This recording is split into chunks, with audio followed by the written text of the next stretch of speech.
Neste momento, eu quero falar um pouquinho sobre o lançamento da minha biografia, que muito em breve estará saindo.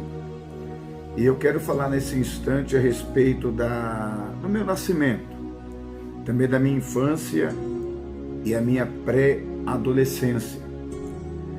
Eu quero dizer que no ano de 1962, precisamente, no dia 29 de abril, eu nasci na cidade de Oswaldo Cruz, interior de São Paulo.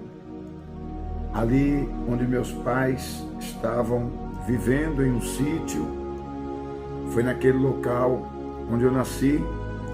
Inclusive nasci em casa, porque meus pais viviam num sítio e não houve tempo, não havia tempo hábil, para levar-me, ou levar a minha mãe, no caso, até a cidade, para que eu pudesse nascer ali numa maternidade. Então nasci em casa mesmo, e quem me conta mais esses detalhes sempre é a minha irmã mais velha, a mais velha, que se chama Dirce Sora Dias, Ela que sempre conversa comigo, porque ela já era a primeira filha no caso, e ela então me conta muitos detalhes, como foi o meu nascimento. E então ali viviam meus pais trabalhando, na roça, trabalhando ali, cuidando da terra. Inclusive meus pais plantavam café, plantavam mandioca, plantavam muitas coisas, dos quais eles também sobreviviam. E do que sobrava, meu pai vendia. Ele trabalhava também num sítio, E ali ele sempre tinha que repartir, no caso, que caso seria chamado de meia, repartir com o proprietário do sítio. Mas a situação cada vez estava mais difícil, assim quanto a minha irmã, que já trabalhava também na roça, e tinha o meu irmão mais velho também, João Antônio Sora, que esse já é falecido. Ele também trabalhava lá na roça, que ele já era o segundo filho mais velho, E também tinha o Jaime, depois dele, o Jaime Sora, que é o meu irmão também, o qual também trabalhava na roça ajudando. Eram todos adolescentes. A mais velha era minha irmã mesmo, que já tinha aí os seus 17, 18 anos de idade. E a situação cada dia estava assim piorando, Então meus pais resolveram mudar para a capital paulista. Nesta época eu tinha 1 ano de idade. Aí com 1 ano de idade, eles mudaram para a capital paulista, onde já moravam aqui em São Paulo os meus tios, Me lembro muito bem do meu tio Martins, que já está, já é falecido. Também o meu tio Rubens, que também já é falecido. Eu me lembro muito bem desses meus tios, que no caso são irmãos do meu pai, E eles já moravam em São Paulo. Aí então meu pai veio, eles deram um suporte, ajudaram também, no começo. E meu pai adquiriu, com muito esforço, com muito sacrifício, um terreno lá no Jardim Manacá, na Vila São José Santo Amaro, Jardim Manacá. E ali foi onde começou, a minha infância, na Vila São José, no Jardim Manacá, Santo Amaro, Zona Sul de São Paulo. E eu me lembro que eu era uma criança que tinha uma adolescência assim, muito boa, graças a Deus. Naquele tempo a gente brincava na rua, tinha essa liberdade que hoje as crianças não têm mais. Naquele tempo nunca se pensava um dia uma criança ter um celular, como a gente vê nos dias de hoje, E foi uma maravilha a minha infância, gente. A gente brincava eu lembro que a minha irmã mais nova, que era ela era mais velha do que eu, a Maria, que eu chamo ela de Nena. a gente brincava, ela, ali de amarelinha, junto com outras crianças, né? A gente brincava também de peão, né? Rodar peão. A gente brincava de jogar taco. Hoje em dia as crianças creem que nem sabem o que é isso, né? Jogar taco, brincar de peão, bolinha de gude. Meu Deus, essa era a nossa infância, né? Assim foi a minha infância. E brincar com os nossos coleguinhas e tudo mais. E as coisas começaram a ficar ruins na minha infância. Foi uma vez, queridos, quando eu fui, né, ver uma pessoa, porque quando eu tinha mais ou menos, acho que uns 9 anos de idade, por aí, né? Mais ou menos essa idade, 9 anos, né? Eu era uma pessoa que estudava, tudo normal, né? E um certo dia, eu escutei uma notícia. Eu sei que muitas pessoas se lembram da época do Gil Gomes, né? Aqui em São Paulo, principalmente, tinha o Gil Gomes, que hoje também já é falecido, né? E o Gil Gomes, ele deu uma notícia. E a minha mãe escutava todo dia, né? O radinho ficava ligado lá. Ele deu uma notícia que um homem havia sido morto de uma forma muito violenta perto da minha casa, isto é, num bairro próximo. Eu morava ali no Jardim Manacá e tinha o Jardim Icaraí. Só que era uma rua que ia assim, reta, dava 1 quilômetro, mais ou menos longe da minha casa. Aí já era outro bairro, outro jardim, no caso, o Jardim Icaraí. Conheço bem essa região ali, né, de São Paulo, aqui de São Paulo no caso. Então, eu fui lá para ver, senti aquela curiosidade de ir, mais ou menos 9 para 10 anos de idade, e eu fui, e lá estava um corpo coberto. Eu lembro até hoje, né, que este corpo estava coberto, e eu com aquela curiosidade de ver quem era aquela pessoa, né? Eu queria ver quem era aquela pessoa. E eu me lembro que aquele corpo ficou o dia todo ali, o dia todo, né? Veio a perícia, aí quando foi mais ou menos no finalzinho da tarde, umas 2 horas da tarde, a perícia foi. E eu fiquei lá, sem almoçar, sem nada, vê se pode, ó. Veio a perícia e tirou a cobertura do corpo daquela pessoa, né? Naquele tempo não era nem como hoje coberto, era jornal, né? A pessoa era coberta com jornal, um pedaço de jornal, e começou a tirar fotos, né? Daquele corpo que estava ali, já desde a madrugada morto ali. Ele foi morto a facada, né? Então, eu comecei a ficar vendo aquilo, a perícia tirando foto, mas eu muito criança, né? Eu sempre furava, tinha bastante gente curiosa ali, mas eu acho que eu era o mais curioso que estava ali naquele dia. E fiquei ali esperando. E quando foi no final da tarde, né, depois que a perícia já tinha feito tudo, aí cobriram outra vez o corpo, eu continuei ali. E aí veio, naquele tempo, aquele que é um carro funerário, um rabecão, né? Já era final da tarde, aí pegaram aquele corpo, já está até duro, já, rígido, e colocaram naquele carro e levaram embora. A minha mãe já tinha mandado me chamar, e eu falei, não vou ficar aqui. Eu me lembro até hoje, né? A minha mãe mandava o recado através dos meus amigos, até minha irmã foi lá e falou, a mãe está te chamando a almoçar. Eu não saí de perto daquele corpo. Interessante, né? Nem para almoçar. E alguma coisa me retinha naquele lugar, me segurava naquele local. Não sei o que aconteceu. Quando aquele carro funerário foi embora, né? Já era tarde, já era mais ou menos umas 6 horas da tarde, por aí. Aí então eu fui para casa, né? Retornei para casa e cheguei em casa com muita fome, né? E cansado. E a partir daquele dia, as coisas começaram a se complicar na minha vida.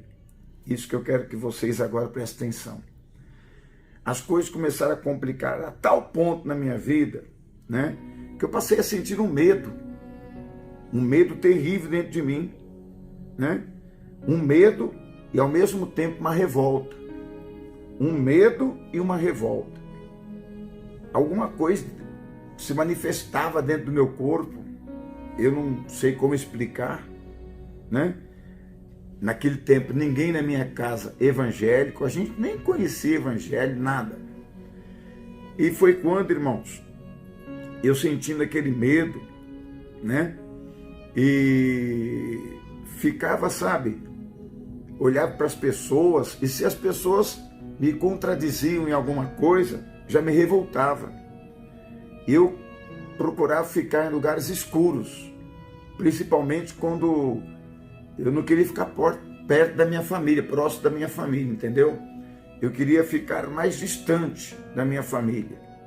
Então, a minha mãe, vendo que o meu estado estava piorando, né, começou a me levar em médicos. Me levou em vários médicos. Por quê? Porque uma revolta começou a crescer dentro de mim. Era uma coisa, gente, que hoje eu entendo que era algo maligno. Tanto é que quando aquele algo maligno se manifestava na minha vida, porque agora eu já não tinha mais aquele respeito pela família, né? Quando manifestava, vamos supor, a família estava reunida e de repente eles falavam alguma coisa que me contrariava. Aí aquele assunto já não me interessava, eu queria e me contrariava. Nisso eu já pegava um copo, já quebrava aquele copo, já pegava um prato, jogava na parede. Aí os meus irmãos que eram mais velhos já, né? Tipo o João trabalhava já, o Jaime, a Dirce, a Elza também trabalhava. Então, principalmente meu irmão João, nessa época, ele serviu o exército, né? Então ele chegava e ninguém entendia nada. Então eles vinham me segurar. E quando eles vinham para me segurar, era uma força sobrenatural, né? Para uma criança de 10 anos de idade, 10, 11 anos, era uma força sobrenatural. Tanto é que eles me seguravam, eu lembro que eu só fazia assim com a mão e eles caíam até. Era algo maligno demais. E eu corria para pegar a faca. Eu queria matar alguém com faca, facada. Interessante que a pessoa que eu fui lá ver, morta, ela tinha levado mais de 30 facadas, né? Quando a perícia fez, tirou foto e tudo, parece que constatou lá mais de 30. Eu sei de tudo porque eu fiquei lá perto, né? Então, parece que aquele espírito maligno que vivia naquele homem, que habitava naquele homem, ele entrou naquele dia no meu corpo, na minha vida. Então eu pegava a faca e queria matar, principalmente a minha irmã, né? O diabo fazia eu sentir um ódio, eu sei que hoje é o diabo, né? O diabo fazia eu sentir um ódio da minha irmã, mas um ódio mortal, né? Eu pegava a faca e eu me lembro até hoje que ela se escondia no banheiro, porque eu ia atrás dela com a faca. E eu pegava a faca e começava a dar facada na porta do banheiro. Inclusive na minha casa antigamente tinha, né, essas marcas da faca lá na porta. Então, irmãos, esse estado foi piorando a tal ponto da minha mãe ter que começar a levar eu em psiquiatra, psicólogo. Mas aí já é um caso que eu vou contar mais para frente, tá bom? Isso é o início do meu livro.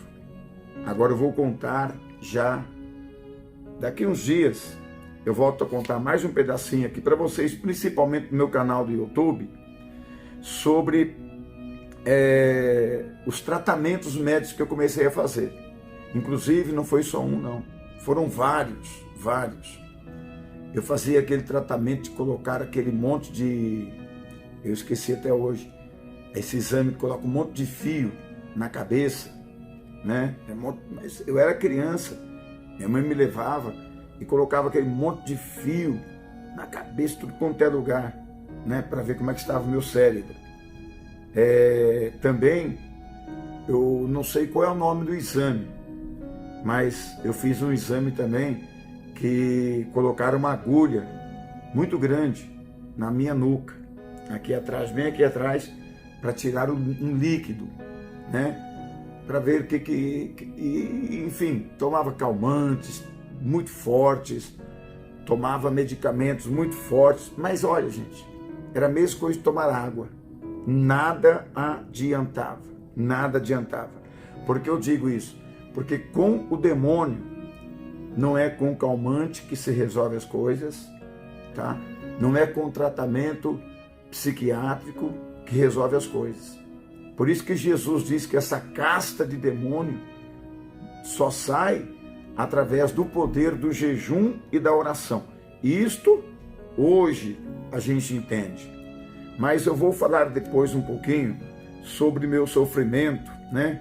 Sobre quando eu não aguentando mais, porque o diabo se manifestava a cada 2, 3 dias na minha vida.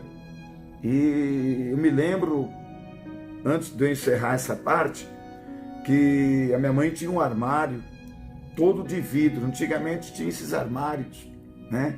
Era um armário de madeira e ele era de vidro. Minha mãe gostava muito daquele armário.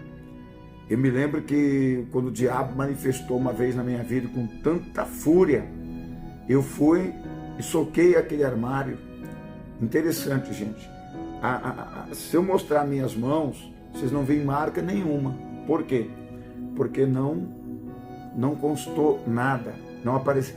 Os vidros não entravam no meu corpo, na minha pele, e nem cortavam.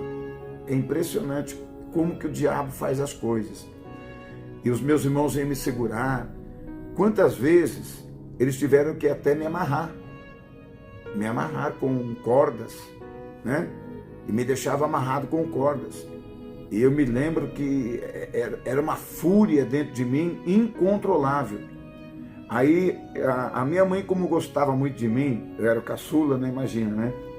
Então ela ficava chorando, dizendo para os meus irmãos me desamarrar. E com o tempo o diabo ia saindo, aos poucos ia saindo. Aí quando o capeta saía dentro do meu corpo, os meus irmãos viram que eu estava acalmado, já calmo no caso, me desamarravam. E eu procurava um lugar escuro. Eu me lembro que eu entrava debaixo da cama, que era um lugar bem escuro. Eu me lembro que eu ia para dentro do guarda-roupa, né? O guarda-roupa era bem escuro também, ficava lá dentro. Ou então, meu pai, ele tinha uma plantação de pé de chuchu, né? E você sabe que o pé de chuchu embaixo dele, devido a tantas ramas, é bem escuro. Isso já era noite, isso era tipo assim, 8, 9 horas da noite. E eu procurava ir lá para aquele lugar, bem escuro. Até que chegou um dia, né? Que eu via a minha família sofrendo demais comigo, né? Eu cheio de angústia também. Aí chegou um dia que eu falei: Satanás, leva a minha alma que eu não quero mais viver nesse mundo, né? Porque eu via a tristeza, né, que eu causava para minha família. Isso eu já tinha mais ou menos uns 12 anos. Olha, sem brincadeira, foi mais ou menos uns 3 anos que eu fiquei, de 3 a 4 anos por aí, super endemoniado, irmãos. Mas super endemoniado. Meus pais não sabiam mais o que fazer. Tanto é, agora eu vou contar mais uma parte aqui, eu ia parar, mas, meu Deus, é tão bom a gente ficar falando. Meu irmão mais velho, o João, nesta época ele já era casado. Inclusive a minha cunhada Maria Marcelina Sora, é minha cunhada, né? Hoje viúva do meu irmão João, que já é falecido. E ele, meu irmão, começou a me levar, né, em lugares que era cada vez pior, tipo centro de macumba. A minha irmã disse, ela também, sem conhecer a palavra de Deus, sem nada, descobriu onde ela morava. Ela já era casada também com o meu cunhado já falecido, o Sebastião, né? Sebastião Dias. E a minha irmã, ela acreditava muito em obras malignas, em obras de macumbaria, centro, essas coisas. O que ela fez?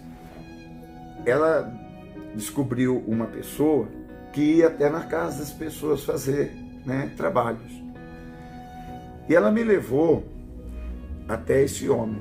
Aí este homem, ele falou assim para mim, olha, a gente vai ter que fazer despacho.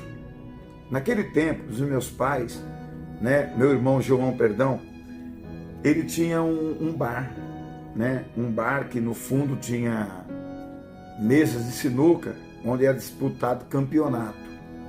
E tinha na frente a parte da mercearia.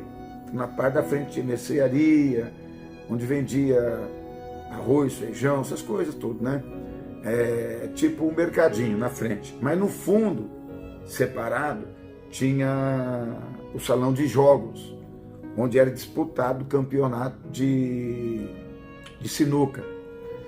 Bom, meu irmão e a minha irmã começaram cada um me levar em um lugar. A minha irmã me levou, né, nesse que ela conheceu, e ele me levava nas encruzilhadas para fazer trabalho. Era meia-noite, lá estava eu, mais ou menos com uns 12 anos de idade, ia eu, minha irmã, meu pai, minha mãe, e ele colocava lá, né, ele pedia para meu pai, preciso de tantas garrafas de cachaça, preciso de uma galinha, preciso, enfim, de coisas que tinha que ser oferecida lá. Charuto também, me lembro até hoje.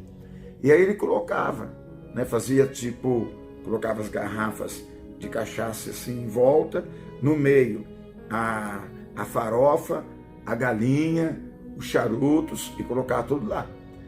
E ele começava a fazer o trabalho, né, que seria o despacho. E no final de tudo, ele me pegava pelas costas dele e começava a dar voltas, né? Mas tinha que ser numa encruzilhada. E cada semana tinha que ser numa encruzilhada diferente, não podia repetir na mesma encruzilhada. Eu me lembro até hoje que esse homem, né? Ele me deu um colar, né? Que brilhava à noite. Sabe aquele colarzinho que brilha à noite? Que tem umas pedrinhas? Ele me deu esse colar e falou assim, você tem que usar isso aqui, porque ele vai te proteger. Quando ele falou, olha, dentro de você está um espírito que ele quer destruir a família. É um espírito que quer matar os outros. Ele falou desse jeito para mim. Aí ele falou assim, então à noite, quando ele vem se manifestar, porque ele se manifestava mais no escuro, quando era noite. Aí ele falou assim, coloca o colar, que ele não vai entrar. Mas nada disso adiantava, irmãos. Colar, crucifixo, nada disso pode deter o diabo. O diabo se manifestava do mesmo jeito. E meu irmão então começou também a me levar em outras partes, né? Me lembro que eu fui em centro de macumba, em Campinas, até em Campinas eu fui, orando lá na Vila São José, em Santo Amaro, Campinas, longe. Fui em centro de macumba, lá pro lado de Perus. Cada um que descobria uma pessoa que fazia trabalho, né? Um centro que fazia trabalho melhor que o outro. Falava, esse aqui vai dar jeito. Falava pro meu irmão, pra minha mãe, pro meu pai, esse aqui vai dar jeito. Aí meu irmão levava. E nada adiantava, gente. Cada vez foi piorando. E a situação chegou a um ponto que, já com meus 12 anos mais ou menos, eu simplesmente falei, Satanás, leva minha alma, que eu não quero mais viver nesse mundo. Mas o restante vocês vão saber depois. Tá bom, meus queridos? Deus abençoe. O livro está saindo e vocês vão ver a grande obra que Deus fez na minha vida. Eu louvo ao meu Deus pelo que Ele fez, pelo chamado ao Evangelho, pelo chamado a minha irmã Dirce também ao Evangelho, através do meu pai, que nos fez conhecer a Jesus. Mas isso aí vai vir em outro capítulo aqui, em uma outra oportunidade, sabe por quê? Porque meu pai, ele tinha que ir escondido na igreja. Alguém, mas por que escondido? Porque minha família, gente, toda espanhola. Minha avó é Maria do Socorro Munhoz, olha o nome dela, Maria do Socorro Munhoz, minha avó. Eu lembro dela muito pouco assim, sabe? Mas eu lembro que a minha avó, ela veio da Espanha, né? Ela e o meu avô, os dois vieram da Espanha. E eles se conheceram dentro do navio, né? E casaram aqui no Brasil. Eles vieram da Espanha e se conheceram dentro do navio, se casaram aqui no Brasil e tiveram, né? Os meus pais, ou seja, o meu pai, João Antônio Sora. Aí meu pai conheceu a dona Araci Olímpia Sora, minha mãe, e daí tiveram esses filhos que eu acabei de falar, né? Eu, sendo o mais velho, a Dirce, depois o João, Jaime, a Elza, a Maria, que eu chamo ela de Nena, e eu, Sérgio. Total de 6 filhos, né? Fora outros que vieram a falecer quando criança ainda, lá no interior. Quem conta mais isso aí é a minha irmã, porque ela é a primeira, né? A Dirce. Então depois eu conto para vocês como foi a minha chegada, ou a chegada da minha família até os pés de Cristo, tá bom, meus irmãos? Vocês vão ver que emocionante foi a minha conversão e como foi difícil eu chegar até Jesus. E como foi também complicado a minha libertação. Alguém pode dizer, mas como é que o senhor conseguiu se libertar, pastor Sérgio? Com 12 anos, endemoniado, já frequentando tantos centros, macumba, encruzilhadas, como conseguiu alcançar a libertação? Próximo capítulo vocês vão saber. Um abraço, Deus abençoe vocês.